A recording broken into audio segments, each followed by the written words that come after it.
दोस्तों आज मैं आपके सामने सबसे पहले सब्जेक्टिव क्वेश्चन लेकर आया हूं ज्योग्राफी का, जो हमारे 24 फरवरी में पूछे जाने वाले हैं। मेरे दोस्तों आज जो हमारे क्लासेस है ये मोस्ट इंपॉर्टेंट होने वाले हैं और आज की क्लास के माध्यम से आप लोगों के दिमाग में मैं सारा क्वेश्चन को घुसाने की पूरी कोशिश करूंगा। मैं सच कहता हूं, अगर आप ईमानदारी पूर्वक इस वीडियो को सही ढंग से देख लेते हैं तो कोई भी प्रश्न को आपको रट्टा लगाने की कोई आवश्यकता नहीं होगी। और इसके बाद हम लोग देखने वाले हैं ऑब्जेक्टिव क्वेश्चन, और ऑब्जेक्टिव क्वेश्चन में भी वो क्वेश्चन हम लोग करने वाले हैं जो आपके एग्जाम के अकॉर्डिंग मोस्ट इंपॉर्टेंट होने वाला है। और अगर आप लोग चाहते हैं कि सर हमें मैराथन क्लास चाहिए फ्री में, तो प्ले स्टोर से मिसाइल क्लासेस के आपको जरूर आप लोग डाउनलोड कर लेंगे, क्योंकि वहां पे हमारा फ्री में मैराथन क्लास चलती है और मैराथन क्लास में हर एक वो क्वेश्चन को प्रोवाइड किया जाता है जो आपके पेपर के अकॉर्डिंग मोस्ट इंपॉर्टेंट होती है। तो चलिए दोस्तों हम लोग बिना देर के क्वेश्चन की ओर मूव करते हैं, समझने की कोशिश करेंगे। पहला क्वेश्चन है सर, संभववाद क्या है? वीडियो की स्किप करेंगे जीवन में कुछ हासिल नहीं कर पाएंगे, चैलेंज कहता हूं मेरे भाई। वीडियो को जो भी स्टूडेंट्स स्किप करेंगे ना तो फिर आपको रट्टा ही लगाना पड़ेगा, बाकी आपके ऊपर डिपेंड करता है भाई। संभववाद क्या है भाई? प्रकृति के नियम, ये 1 मार्क्स का क्वेश्चन आएगी। मैं पूरा फुल सेट लेकर आया हूं आज, याद रखिएगा मेरे भाई। जो आप 80 मार्क्स का आप लोगों का जो एग्जाम हुई है ना भाई, 30 मार्क्स का 25 मार्क्स का जो आप लोगों का ऑब्जेक्टिव होगी, बाकी जो क्वेश्चन हमारा बचा हुआ है याद रखिएगा मैंने 55 मार्क्स का ये पूरा का पूरा मैं आपका एक सेट लेकर आया हूं, शुरू से लेकर अंत तक देखेंगे। प्रकृति के नियम को समझकर, यानी प्रकृति का कुछ नियम होती है, जैसा सुबह को सूर्य उगना, शाम को सूर्य डूबना, याद रखना ये क्या है भाई? प्रकृति का नियम है। कभी ऐसा देखें कि सूरज उत्तर से उगा है दक्षिण में जाके डूब रही है, ऐसा कभी नहीं सुने होंगे। यानी प्रकृति का भी कुछ ना कुछ लॉ होती है, नियम होता है भाई। तो याद रखना है कि प्रकृति के नियम को समझकर प्रौद्योगिकी का विकास करना, यानी हम लोगों को प्रकृति का नियम को समझना है। पेड़ काटेंगे ऑक्सीजन के लेवल घटेगी, पेड़ काटेंगे बरसात कम होगी, बारिश कम होगी, किसान फसल को उत्पादन नहीं कर पाएंगे, हाँ खाद्य पदार्थ की कमी आ जाएगी, तो हम लोगों को क्या करना होगा? मौत का घाट उतारना पड़ेगा। तो वही वे कह रहे हैं कि प्रकृति का भी कुछ नियम होती है। याद रखिएगा प्रौद्योगिकी का विकास करना तथा प्रकृति को अपने अनुसार ढाना ही संभववाद कहलाता है। यानी मेरे भाई जब भी हम कुछ विकास करना चाहते हैं प्रौद्योगिकी टेक्नोलॉजी के माध्यम से, तो उसके लिए हमें सबसे पहला ख्याल आना चाहिए कि प्रकृति का भी कुछ नियम है, उस नियम का भी पालन करेंगे। यानी इसका मतलब यह नहीं कि हमें फैक्ट्री बसाना है तो हम पेड़ को काटते चले जाएं, तो इस सब को ख्याल रखना ही संभववाद कहलाता है। हम अपने लिए विकास करेंगे लेकिन हम अपने पर्यावरण को क्षति ना पहुंचाएं, हमारा संभववाद कहलाता है। पहला क्वेश्चन 1 मार्क्स का। दूसरा क्वेश्चन आइए सर, जनसंख्या वृद्धि को परिभाषित करिए। कभी कभी पूछ लिया जाता है मेरे भाई कि जनसंख्या प्रतिशत, ये अलग बात है, लेकिन यहाँ पे आपसे पूछा जाए कि जनसंख्या वृद्धि। अगर अच्छा मैं आपसे ये क्वेश्चन कहूंगा कि दिन प्रतिदिन जनसंख्या वृद्धि हो रही है, तो आप क्या कहेंगे कि सर जनसंख्या वृद्धि होने का पहला कारण यह हो सकता है जन्म दर की संख्या बढ़ रही है और मृत्यु दर की संख्या घट रही है। मैं पूछूंगा क्या कि जन्म दर की संख्या बढ़ रही है, मृत्यु दर की संख्या घट रही है, तो आप क्या कहेंगे? कहेंगे सर हमारे टेक्नोलॉजी में, हमारे अस्पतालों में अच्छे अच्छे डॉक्टर का इजाद हुआ है, अच्छे अच्छे डॉक्टर का उत्पाद हुई है, जिस कारण से कड़ी से कड़ी जो बीमारियां हैं उसका भी इलाज किया जा रहा है, जिसके माध्यम से आज हमारी जनसंख्या बढ़ रही है भाई। यही बताएंगे भाई, वही चीज यहाँ पे पढ़ना है। 2 समय अंतराल, यहाँ पे जनसंख्या वृद्धि है भाई, ठीक है। 2 समय अंतराल, यानी एग्जाम्पल में दे रहा हूं मेरे भाई 2011 के जनगणना, ठीक है। अब हमें होना चाहिए था 2021 में, लेकिन कोरोना वायरस के कारण नहीं हुआ था। तो 2 समय अंतराल के बीच में जो भी डाटा बढ़ी है, मान के चलिए यहाँ 5 करोड़ व्यक्ति था, यहाँ पे हो गया हमारा 6 करोड़, तो 1 करोड़ जो वृद्धि हुई है इसी को जनसंख्या वृद्धि कहते हैं। समझ में आया? मरते दम तक नहीं भूलोगे मेरे भाई, जनसंख्या वृद्धि दर किसे कहते हैं?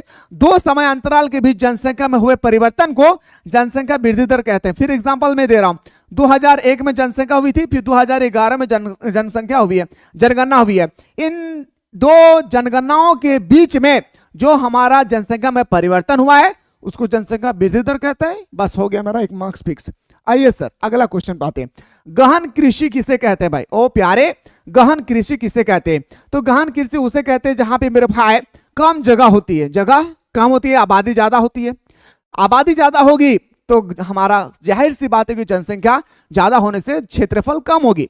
अब कम जगहों पे अधिक से अधिक मात्रा में फसल को उत्पादन करना ही गहन कृषि कहलाता है। हो गया सिंपल से आंसर भाई। सुनिए, लेकिन वह खेती जो उन जगहों पर की जाती है जहां जनसंख्या का घनत्व अधिक होता है, वह खेती जो उन जगहों पर किए जाते हैं, यानी गहन कृषि उन जगहों पर किए जाते हैं जहां जनसंख्या घनत्व अधिक होता है और इस प्रकार की खेती में कम जगह में अधिक उत्पादन प्राप्त करने का प्रयास किया जाता है। अब जहां पे ज्यादा गैदरिंग होगी, जहां पे ज्यादा भीड़ भाड़ होगा, वहां पे मेरे भाई आप चाष सही तरीके से नहीं कर पाएंगे।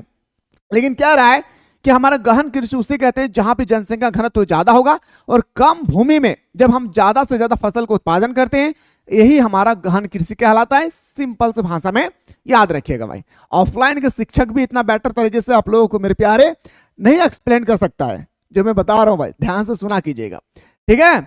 वही कह रहा था और कुछ नहीं भाई। अधिक उत्पादन प्राप्त करने के लिए बीज, रसायन, खाद, कीटनाशक आदि का प्रयोग किया जाता है, जिसे हम लोग गहन कृषि कहते हैं। अब कम जगह पे मेरे भाई अगर मैं आपसे कहूंगा आपका बाप का 2 बेटा, ठीक है, तो आपका बाप का 2 बेटा का मान के चलिए आपका बाप का प्रॉपर्टी है 5 लाख रुपए का, तो 2.5 लाख का मिलेगा, यस या नो। लेकिन अगर मैं कहूंगा आपका बाप का 5 को बेटा, तो कितना मिलेगा भाई? 1-1 लाख करके मिलेगा। तो यहाँ पे हमें ये पता चल रहा है कि जितना भी क्षेत्रफल ज्यादा होगी, हमें उर्वरक कम से कम हमें डिस्ट्रीब्यूट करना होगा। उर्वरक मतलब खाद जो होती है भाई, वो कम से कम हम लोग डिस्ट्रीब्यूट करेंगे, क्योंकि इतना बड़ा जगह में कैसे हम लोग इतना उर्वरक डाल सकते हैं, यस कह रहा हूं। लेकिन अगर जगह छोटी होगी तो हम लोग क्या चाहेंगे भाई कि छोटा जगह है भाई, थोड़ा अच्छा उर्वरक लाते हैं, चाहे अच्छा खाद्य लाते हैं, ताकि हमारा ग्रोथ हो हमारे पौधे पे। यही कहेंगे ना, यही कहलाता है हमारा गहन कृषि। आइए सर बात करते हैं विनिर्माण उद्योग से आप क्या समझते हो। जो हमारा विनिर्माण उद्योग है भाई, थोड़ा सा गौर फरमाइएगा हुजूर कि हमारा विनिर्माण उद्योग क्या। थोड़ा सा मैं जूम कर दे रहा हूं, सुनिएगा गुरुजी। जो हमारा विनिर्माण मैन्युफैक्चरिंग किसे कहते हैं, सुनिए भाई, सिंपल सा भाषा में याद रखना, मरते दम तक नहीं भूलोगे। विनिर्माण का तात्पर्य किसी भी वस्तु का उत्पादन से है। विनिर्माण का मतलब, निर्माण का मतलब मेरा भाई सामान का निर्माण करना, उत्पाद करना, तैयार करना। विनिर्माण का मतलब हमारा मैन्युफैक्चर का मतलब होता है मेरे भाई कि फिर से उसको बनाना, ठीक है। तो विनिर्माण का तात्पर्य किसी भी वस्तु का उत्पादन से है। हस्तलिपि कार्य से लेकर लोहे और इस्पात को गढ़ना, प्लास्टिक के खिलौने का निर्माण करना, अंतरिक्ष यान आदि सभी प्रकार के उत्पादन विनिर्माण के अंतर्गत आते हैं। याद रखिएगा भाई, कुछ भी चीज के, जैसे हम खिलौना बना रहे हैं या अंतरिक्ष पे जाने से पहले हमें कुछ इंस्ट्रूमेंट तैयार करना होगा, या मान के चलिए लोहा से कोई बर्तन बना रहे हैं, तो ये हमारा हो गया विनिर्माण, ठीक है। विनिर्माण शब्द का अर्थ है हाथ से बनाना। बस इतना सिंपल सा बात याद रखिएगा, बस इतना लिखेगा, कहानी हिट हो जाएगी आपका। पूरा फुल मूवी आपको मेरे भाई चर्चित में आ जाएगा।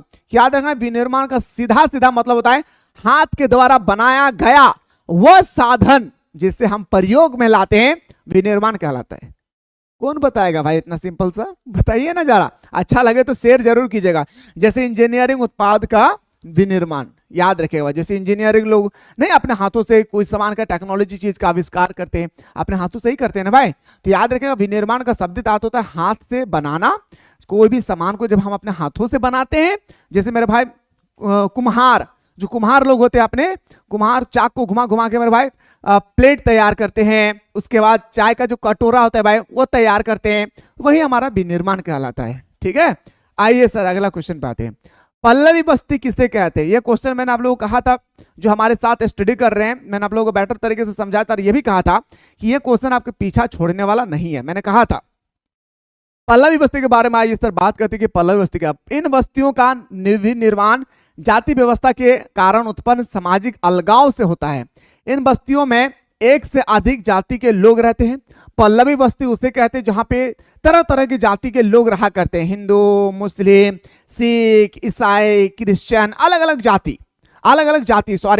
जाति जैसे एसटी, ओबीसी, एससी, जब अलग अलग जाति के लोग रहते हैं भाई, उसको हम लोग पल्लवी बस्ती कहते हैं। इन बस्तियों का निर्माण जाति व्यवस्था के कारण उत्पन्न सामाजिक अलगाव से होता है। इन बस्तियों में एक से अधिक जाति के लोग रहते हैं। बस पल्लवी बस्ती उसे कहते हैं जहां पे एक से अधिक जाति के लोग निवास करते हैं।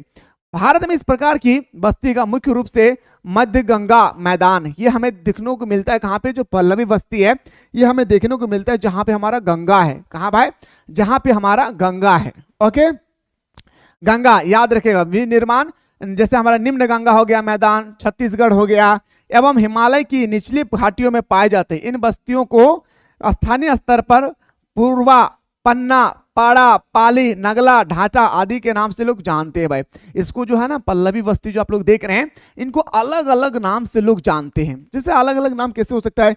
पाड़ा, पाली, नगला, डोंडी, ये अलग अलग नाम से लोग इनको पुकारते हैं। ओके, पल्लवी बस्ती उसे कहते हैं जिस बस्ती में अलग अलग जाति के लोग निवास करते हैं, इससे हम लोग पल्लवी बस्ती कहते हैं। पल्लवी बस्ती के लोग कहाँ पाए जाते हैं, जैसे हमारा उत्तरी गंगा, दक्षिणी गंगा, छत्तीसगढ़, ये सब जगहों पे हमें देखने को मिलता है। सिंपल सा फंडा है, मुझे पता है कि आप लोगों को समझ में आ गया। ऋतु प्रवास क्या है, मैंने आप लोगों को बताया था सर, प्रवास दो प्रकार का होता है, एक राष्ट्रीय प्रवास, एक अंतर्राष्ट्रीय प्रवास। राष्ट्रीय प्रवास उसे कहते हैं सर जो अपने राज्य को छोड़कर कोई और राज्य में जाकर काम करते हैं या पढ़ाई लिखाई करते हैं या कुछ भी करते हैं।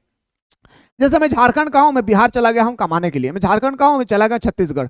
ओके, अब अंतर्राष्ट्रीय प्रवास जो अपने देश को छोड़कर सऊदी अरब चले जाएं, बांग्लादेश चले जाएं, वो आपको समझ में आ गया, इसको अंतर्राष्ट्रीय प्रवास कहते हैं। लेकिन ऋतु प्रवास याद रखिएगा मेरे भाई, अब सभी को पता है कि चरागाह किसे कहते हैं, है ना भाई। चरागाह लोग मेरे भाई, उनका कोई स्थानीय निवास ही नहीं होती है और वो लोग घूमते घूमते चरागाह पशुओं को चराते हैं, उसी से वो अपना जीवन यापन को गुजारते हैं।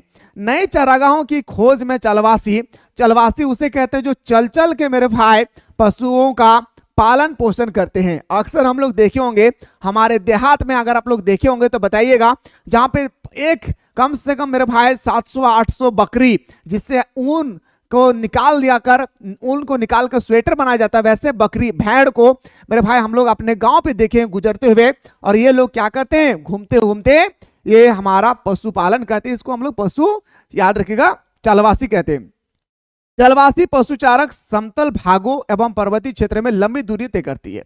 जो हमारा चलवासी है ये हमारा समतल भागों में रहती है, जैसे हम लोग अभी समतल में है, और ये पर्वतीय भागों में भी रहते हैं, लेकिन वो अलग अलग टाइम पीरियड में रहती है, अलग अलग समय अंतराल में रहती है। जैसे हमारा कहने का मकसद ये है कि बरसात हो, गर्मी हो, धूप हो, छांव हो, सर्दी हो, हम अपने घर द्वार को छोड़कर जाते हैं? नहीं जाते हैं भाई, लेकिन ये चले जाते हैं। कैसे जाते हैं सुनिएगा।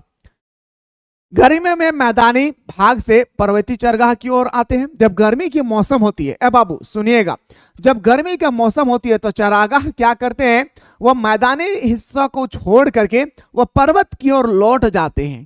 ठीक है, जब गर्मी की मौसम होती है तो वह अपने, याद रखना है, अपने मैदानी भागों को छोड़ करके वो पर्वत की ओर लौट जाते हैं। जब शरद ऋतु की समय आती है, ठंडी की मौसम आती है, तो वह पहाड़ों को, पर्वतीय इलाकों को छोड़ करके वह समतल भूमि में आ जाते हैं। इसका कारण भी है, जब ठंडी की मौसम आती है ना, तो पर्वतीय इलाकों में ठंडा बहुत ज्यादा होती है, और एक कारण यह है कि पहाड़ों पर बर्फ टपकती है। इस कारण से मनुष्य क्या, जो मेरे भाई जानवर है, वो भी मेरे भाई रोने लगता है उस ठंडी को देखकर। इसलिए चलवासी जब भी ठंडी की मौसम आती है, वो अपने भेड़ बकरियों को लेकर के वो मैदानी इलाकों की ओर रवाना हो जाते हैं। ठीक है, वही कह रहा है कि शीत ऋतु में पर्वतीय भाग में मैदानी से चरागाह की ओर प्रवास करते हैं। मैंने अभी जस्ट बताया, ठंडा का मौसम हो तो पर्वत से लेकर मैदान तक, गर्मी का मौसम हो तो मैदान से लेकर पर्वत तक। ठीक है, ऋतु प्रवास इसी को हम लोग कहते हैं। बस सिंपल से भाषा में याद रखिएगा, ऋतु प्रवास हम लोग इसी को कहते हैं, और आपको कुछ याद नहीं रखना है, बस सिंपल से फंडा याद रखिएगा। ऋतु प्रवास किसे कहते हैं, जो समय के अनुसार मेरे भाई अपना चारागाह का स्थान को बदलते रहे। उम्मीद करता हूं समझ में आ गया। व्यापार संतुलन से आप क्या समझते दादाजी? दो या दो से अधिक देशों के मध्य, यानी भारत और चीन के बीच में, एग्जांपल में दे रहा हूं, दो या दो से अधिक देशों के मध्य निश्चित समय में होने वाले आयात और निर्यात के अंदर को व्यापार संतुलन, व्यापार शेष कहा जाता है। बस याद रखिएगा, अगर ये 1 मार्क्स का क्वेश्चन आए, व्यापार संतुलन किसे कहते हैं, तो सिंपल सा भाषा में बताना भाई। मैंने जैसे आप लोगों को समझाया अभी जस्ट, मैंने जैसे आप लोगों को बताया वैसे आपको याद रखना है। व्यापार संतुलन उसे कहते हैं जब भी 2 या 2 से अधिक देश, याद रखिएगा, जब भी 2 या 2 से अधिक देश मध्य निश्चित समय में होने वाले आयात और निर्यात, यानी एक्सपोर्ट और इंपोर्ट, याद रखना, एक्सपोर्ट और इंपोर्ट जब होती है, इसी के बीच के अंतर को हम लोग व्यापार संतुलन कहते हैं। कितना रुपया कमाएं, कितना रुपया लुटाएं, इन दोनों के बीच में जो अंतर आती है, जो इसका डिफरेंट होता है, इसी को हम लोग व्यापार संतुलन कहते हैं। एकदम अपने भाषा में लिखने की कोशिश करेंगे, रट्टा नहीं लगाना है।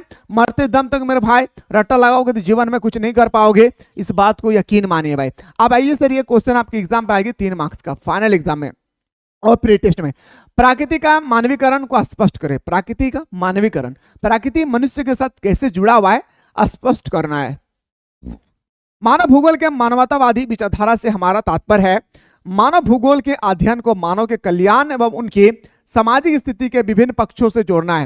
यानी मानव भूगोल का तात्पर्य यह है भाई कि मनुष्य को उनके विकास के साथ साथ उनको किस तरह से प्रकृति के साथ जोड़ दिया जाए, यही हमारा मानव भूगोल कहलाता है। नहीं समझ में आया, फिर से स्टडी कीजिए। मानव भूगोल के अध्ययन को मानव के कल्याण मनुष्य कैसे तरक्की करेंगे, है ना भाई, नहीं चाहते आप भी तरक्की करना चाहते हैं ना, तो कैसे मनुष्य तरक्की करें एवं उनकी सामाजिक स्थिति के विभिन्न पक्षों को जोड़ना है। इन विचारधाराओं का जन्म 1970 के दशक में हुई थी, इंदिरा गांधी के शासनकाल में, ठीक ना, 1970 के दशक में हुआ था। इसके अंतर्गत मानव के आवास, स्वास्थ्य एवं शिक्षा, याद रखिएगा, पहला हमारा घर द्वार होने चाहिए। विकास करने के लिए सबसे पहला हमारा घर द्वार होना चाहिए, स्वस्थ होना चाहिए। आप सोचेंगे सर स्वस्थ से विकास का क्या तात्पर्य है, तो आप सोचेंगे मेरे भाई लाख रुपया करोड़ रुपया आप महंगा कमा रहे, अगर आपके बॉडी में कैंसर है या कुछ भी है तो फायदा है भाई कोई पैसा नहीं, भाई कोई फायदा नहीं आपका पैसा का। तो इसमें विकास करने के लिए स्वास्थ्य का होना बहुत जरूरी है। शिक्षा जैसे पक्षों पर विशेष ध्यान दिया गया ताकि मानव का कल्याण सुनिश्चित हो। जब 1970 के दशक था तब उस समय बताया गया था भूगोलवेत्ता द्वारा, यानी भूगोलिस्ट के द्वारा, कि अगर मनुष्य को विकास की ओर ले जाना है, मनुष्य को अगर विकास करना है तो उनका सबसे पहला कारण यह होना चाहिए कि वह अपने स्वास्थ्य पर ध्यान दे, दूसरा शिक्षा में ध्यान दे, तीसरा आवास, रहने का भी कोई जगह होनी चाहिए, है ना भाई, तभी जाकर हम विकास की ओर जा सकते हैं। और इसी को हम लोग, इसी विचारधारा को हम लोग प्राकृतिक मानवीकरण कहते हैं, बस याद रखना है। 1970 के दशक में जब हम विकास करना चाहते हैं, और उस समय बताया गया था कि विकास करने के लिए आपको आवास, और इसके बाद हमारा याद रखना है भाई, आवास के बाद जो हमारा होती है वो हमारा होता है क्या, तो बताएंगे सर आवास के बाद हमारा स्वास्थ्य, शिक्षा। अगर विकास करना चाहते तो इन चीजों को देखना बहुत ही जरूरी है। आइए सर, ये क्वेश्चन समझ में आ गया। अब जल परिवहन, ए प्यारे एक बात मैं बताऊं, ए बाबू सुनिएगा, एकदम टपकेगा रे गुरुदेव, एकदम 100% टपकेगा, सच कह रहा हूं। हम आशा कर रहे रे हमर दीदी, हमर दादा, तुहनी के हम इस क्वेश्चन वा ऐसे समझावो रे भाई, तू तोर आने वाला जनरेशन भी याद रख, तू बाबू याद रख भी, बस तू याद रखिए यह क्वेश्चन डा, जो जल परिवहन कहले ने रे बहिन, याद रख भी, जल परिवहन के साथ साथ होने की तो सड़क परिवहन, ठीक हो। जल परिवहन का मतलब जहाज के माध्यम से कैसे व्यापार होती है, कैसे परिवहन हमारा है, सड़क परिवहन आएगी, रेल परिवहन आएगा, उसके बाद भारत में कृषि व्यवस्था के किस प्रकार का दशा है, ये क्वेश्चन फिक्स है रे बाबू, ये हम एग्जामिनर के जो क्वेश्चन टाइप कर रहा लेने रे दादा फाइनल एग्जाम के, कठिन से हम पूछ के लियो, वो कहलो रे तू कहे दे भी स्टूडेंट्स के हमें क्वेश्चन हुआ देवो एग्जाम में, तो तुमने बूझ चाहिए हमारे बतवा, नहीं तो इतना पछता भी रे बाबू, एग्जाम के जब लोड कर भी ना, ये काला चेहरा याद तो रे, आ तू कह भी अरे पागल कहे हले ना, और हमारे एग्जाम में वही क्वेश्चन छाप गेले, और हम ना माना हलिए वो खेपुआ के बात। हम आशा करे रे बहिन हमार बहाई तोहनी का सोंडा ध्यान से देखबी। जल परिवहन के 3 लाभ बताइए मेरे भाई, सड़क परिवहन का, जल परिवहन का, रेल परिवहन का, बहुत ही अलग अलग पॉइंट है भाई। तो पहला पॉइंट याद रखना है, दूसरा पॉइंट, तीसरा पॉइंट और चौथा पॉइंट याद रखिए भाई। परिवहन के समय समस्त साधनों में जल परिवहन सबसे सस्ता है भाई।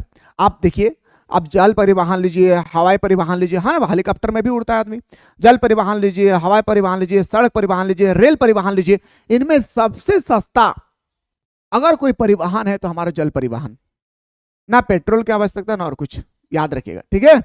तो परिवहन के समस्त साधनों में से जल परिवहन सबसे सस्ता है। पहला पॉइंट याद रख बेरे तोहनी कि जल परिवहन एक ऐसा परिवहन लागो रे दादा जेटा के पैसा बहुत ही कम लागतो और हमारा बहुत दूर तक पहुंचाए देतो, आशा कर लियो रे, बुझ गली। दूसरा पॉइंट, बृहद का मतलब बड़ा, अंतरराष्ट्रीय आयात निर्यात के लिए जल परिवहन सर्वश्रेष्ठ माध्यम है। बृहद का मतलब बड़ा, अंतरराष्ट्रीय, भारत से रूस, भारत से इटली, भारत से चाइना, भारत से इराक, भारत से ईरान, ये हमारा जल परिवहन जोड़ती है भाई, है ना। ये कोई कॉरिडोर होती है जिसके माध्यम से मेरे भाई जोड़ा जाता है। ये बड़े बड़े लॉन्ग डिस्टेंस को मेरे भाई शॉर्ट डिस्टेंस में कवर करती है। दूसरा पॉइंट। तीसरा, जल मार्ग के लिए सड़क तथा रेल पटरी की भांति मार्ग बनाने की खर्च नहीं पड़ता। अब अगर हम जल परिवहन करना चाहेंगे ना रे दादा, तो हमने के जैसा हमने सड़क बनाए रे भाई, हमने को सड़क बनाने की आवश्यकता नहीं है, तो हम सड़क नहीं बनाएंगे, हम रेलवे का पटरी नहीं बिछाएंगे, हमें ये पैसा बचेगी या नहीं, जल परिवहन में। तो याद रखिएगा, रेल परिवहन और सड़क परिवहन के माध्यम से हमारा जल परिवहन सस्ता है, क्योंकि हमें सड़क बनाने की आवश्यकता नहीं होती है। चलिए सर, अंतरराष्ट्रीय व्यापार के लिए जल परिवहन का महत्व सर्वाधिक है। अगर आप चाहते हैं कि हम विश्व व्यापार के साथ, अगर आप झारखंड बिहार के साथ जोड़ना चाहते हैं, बिहार उड़ीसा के साथ, उड़ीसा दिल्ली के साथ, तो ठीक है, रोड से चलिए, ठीक है। लेकिन अगर आप बड़ा बड़ा अंतरराष्ट्रीय व्यापार के साथ कन्वेंस करना चाहते हैं, उसके लिए आपको जल परिवहन का, जो जल परिवहन है, उनको अपनाना जरूरी है, क्योंकि ये लॉन्ग डिस्टेंस को शॉर्ट में करती है, बड़े बड़े खर्चा को शॉर्ट में खर्चा करके आपके सामान को पहुंचा देते हैं, या आपके सामान को हमारे देश पहुंचा देते हैं। समझ में आया? ये है सर आपका जल परिवहन। इसी तरह से सड़क परिवहन, रेल परिवहन। और एक बात याद रखिएगा, रेल परिवहन की तुलना में सड़क परिवहन सुव्यवस्थित है, अच्छा है, कुशल है। क्यों? ये क्वेश्चन भी आएगा आपके एग्जाम पे। फिर आइए अगला क्वेश्चन पे आते हैं सर। क्वेश्चन नंबर नेक्स्ट पे आते हैं सर। ग्रामीण बस्ती के मुख्य समस्या क्या है? हम लोग गांव में रहते हैं भाई। हम लोग कहाँ रहते रे दादा? हमने गांव में रहे मेरे बहन। हम लोग गांव में रहते हैं, तो गांव में ग्रामीण व्यवस्था सही नहीं होती है, आप सभी को पता है। गांव में ना शिक्षा है, गांव में ना स्वास्थ्य है, गांव में ना अस्पताल है, गांव में कोई व्यवस्था नहीं है भाई। जहां पे शहर में बहुत ही अच्छी व्यवस्था होती है, जो शहर में बहुत ही अच्छी व्यवस्था होती है, वही चीज कहना है यहाँ पे आपको बताना है भाई। आप अपने तरफ से ना भाई और बेटर तरीके से लिख सकते हैं कि ग्रामीण बस्ती का मुख्य समस्या क्या है, कि यहाँ पे पॉइंट देके लिख सकते हैं भाई कि ग्रामीण व्यवस्था का मुख्य समस्याएं निम्नलिखित है, जो इस प्रकार है। पहला लिखेगा कि ग्रामीण समस्या यह है कि गांव में बिजली सही तरीके से नहीं पहुंच पाती है। गांव की दूसरी समस्या यह है कि गांव में शिक्षा का कोई व्यवस्था नहीं है, यानी यहाँ पे हमारा कोई कॉलेज स्कूल नहीं है जिससे हमारे बच्चे यहाँ पे पढ़े लिखे और आगे बढ़े। तीसरी समस्या गांव की यह है कि यहाँ के जो लोग हैं, लोग कहो मेरे भाई, अगर कोई लोग बीमार हो जाते हैं तो इस बीमारी को ठीक करने के लिए हमें शहर की ओर प्लान करना पड़ता है, क्योंकि हमारे गांव के, हमारे ग्रामीण इलाके में कोई ऐसे अस्पताल नहीं है। बहुत सारे कारण लिख सकते हैं, बहुत सारा कारण है। गांव में विकास करने के लिए उद्योग चाहिए, जो ग्रामीण बस्तियों के पास इतने रकम नहीं है, इतना पैसा नहीं है कि वो एक फैक्ट्री बसा सके। बहुत कारण है भाई। गांव की और पांचवी समस्या यह है कि गांव के लोगों के पास, ग्रामीण लोगों के पास रोजगार नहीं है। इस रोजगार नहीं होने के कारण हम अपने परिवार का भरण पोषण नहीं कर पाते हैं, तथा मैं कह सकता हूं कि इन सारे चीजों के कारण आज हमारा ग्रामीण बस्तियां समस्याओं से जूझ रही है। क्वेश्चन जब आ गया तो बता देता हूं। विकासशील देशों में ग्रामीण बस्ती में जल की आपूर्ति पर्याप्त नहीं होती है। शहर जाएंगे भाई, नल को थोड़ा सा हिलाएंगे ना, पानी निकलना शुरू हो जाएगा। अब जाओ गांव चले जाइए, गांव में तो नाले नहीं है भाई। अगर चापाकल है, हैचका कॉल जिसे हम लोग बोलते हैं, हैचका कॉल है ना, बोली से ना हमारा हैचका कॉल बोलिए रे भाई, वाके जेड़ा हैचका ले जोल भी रहा। जो हम लोग हैचका कॉल है भाई, जो हम लोग का चापाकल है, उसको भी हिलाते हैं ना भाई, ऊपर नीचे करते हैं, फिर भी पानी नहीं निकलता है, पानी नहीं पहुंच पाती है भाई। यस या नो? पर्वतीय एवं शुष्क क्षेत्र में निवासियों को पेयजल के लिए लंबी दूरी तय करनी पड़ती है। अब हमें पानी लाने के लिए गांव के लोगों को डेक्ची लेकर के, है ना भाई, गोरैया लेकर के कई दूर तक जाना पड़ता है पानी लाने के लिए। शहर में कहते हैं या नहीं भाई, शहर के नल को खोलने से ही पानी निकलती है, लेकिन हमें पानी पीने के लिए कितनी दूरी तक जाना पड़ता है भाई। ठीक है। जल जनित बीमारी, जैसे मेरे भाई अगर मैं बोलूंगा गांव में नली बना हुआ नहीं होता है, गांव के पानी एक जगह जमा होती है, जिससे तरह तरह की बीमारियां उत्पन्न होती है, जैसे हैजा हो गया, जॉइंटिस हो गया, आदि का सामान्य समस्या है। अक्सर हम लोगों को देखने को मिलता है गांव देहात पे। दक्षिण एशिया के देशों में बाढ़ एवं सूखे से ग्रस्त रहते हैं, और हम लोग जो गांव के इलाके हैं उसमें बाढ़ हमें ज्यादा देखने को मिलते हैं। सिंचाई सुविधाओं का अभाव है होने के से कृषि कार्य प्रभावित होते हैं, और गाँव के लोगों के पास सिंचाई व्यवस्था सही तरीके से नहीं हो पाती। क्या गुरुदेव पता है कि सिंचाई व्यवस्था सही तरीके से नहीं हो पाती है? ठीक है, सिंचाई व्यवस्था सही तरीके से नहीं हो पाने के कारण कृषि व्यवस्था स्ट्रांग नहीं हो पाती। आप ना अपने तरफ से मेरे दोस्तों लिखिए, गांव पे चले जाएंगे तो शौचालय करने का एक बाथरूम भी नहीं है भाई, है ना? यस या नो? हमें कहां तक जाना पड़ता है। इसी दरमियान मेरे भाई किसी चीजों ने अगर काट लिया तो हमारे इंतकाल भी हो सकती है, मौत भी हमें देखने को मिल सकता है, और गंदगी हम लोग फैलाते हैं। यस या नो? लेकिन अगर शहर की ओर चले जाएंगे तो वहां पे बाथरूम बना होगा, शौचालय बनी होगी। यस या नो भाई? उम्मीद करते हैं दादा कि तोहने हमर बतवा बुझ गए रे भाई। शुष्क कृषि और अर्ध कृषि में अंतर। देखिए भाई क्वेश्चन देखिए, मैं अपने घर से नहीं लाया हूँ, ये एग्जामिनर के घर से उठा के लाया हूँ। हाँ, ये एग्जामिनर के घर से मैं उठा के लाया हूँ। देखिएगा गुरुदेव, ठीक है। पवन ऊर्जा पर संक्षिप्त टिप्पणी लिखिए। पवन ऊर्जा, जल ऊर्जा, ध्वनि ऊर्जा, ये आएगा भाई क्वेश्चन। क्वेश्चन है खनिज के संरक्षण एवं प्रबंध क्यों आवश्यक है? खनिज जो हमारा भाई वो हमारा संरक्षण, खनिज जो है भाई कोयला, पेट्रोल, डीजल, उसके संरक्षण करके रखना चाहिए। आखिर क्यों? तो देखिए खनिज पदार्थ समापन साधन है भाई। खनिज जो है पदार्थ है आजकल परसों कभी ना कभी समाप्त हो जाएगी। ये जल थोड़े ना हमेशा मिलता रहेगा। कोयला एक जगह निकला है खत्म हो जाएगा, पेट्रोल निकला है खत्म हो जाएगा। तो खनिज पदार्थ समापन यानी समाप्त होने वाला साधन है, अर्थात कुछ समय के बाद यह समाप्त हो जाती है ना भाई? कुछ समय के बाद हमें देखने को मिलता है कि ये पूरी तरह से समाप्त हो जाती है और इसकी पुनः पूर्ति असंभव है ना भाई? संभव नहीं है। और इसका सोचेंगे कि फिर से इसका निर्माण होगा, वो ख्याल ना रखे, वो ख्याल ना रखे। खनिजों को पुनः निर्मित हो नहीं किया जा सकता है। और जो खनिज जैसे पेट्रोल है, एक बार प्रयोग करने के बाद दोबारा उसको हम लोग ख्वाब भी ना रखे कि हम वहां से दोबारा पेट्रोल निकाल सकते हैं, ठीक है? क्योंकि खनिजों का निर्माण दीर्घकालीन प्राकृतिक लाखों करोड़ों अरबों खरबों साल लग जाते हैं मेरे भाई ये खनिज हमें प्राप्त होने के लिए। इसलिए इन सब सारी समस्याओं को देखते हुए हमें खनिज का संरक्षण करना चाहिए। बता रहे हमारे दादा हमारे दीदी, सच का भी तो उन्हें बुझले कि नाना। अब तो होने के यहाँ से क्वेश्चन है तेरे बाबू 5 मार्क्स के, सॉरी 6 मार्क्स के। क्वेश्चन कितना है तेरे बहन? 6 मार्क्स के। तो 6 मार्क्स का जो क्वेश्चन है मेरे भाई वो जबरदस्त तरीके से मैं आप लोगों को बताने वाला हूँ। फिलहाल आप लोग बताइए कितने स्टूडेंट्स है मेरे भाई जो शुरू से लेकर अंत तक देखे हैं और पूरा इंटरेस्टिंग के साथ आप लोग सुने होंगे? तो एक बार आप लोग कमेंट सेक्शन में कमेंट करना ना भूले।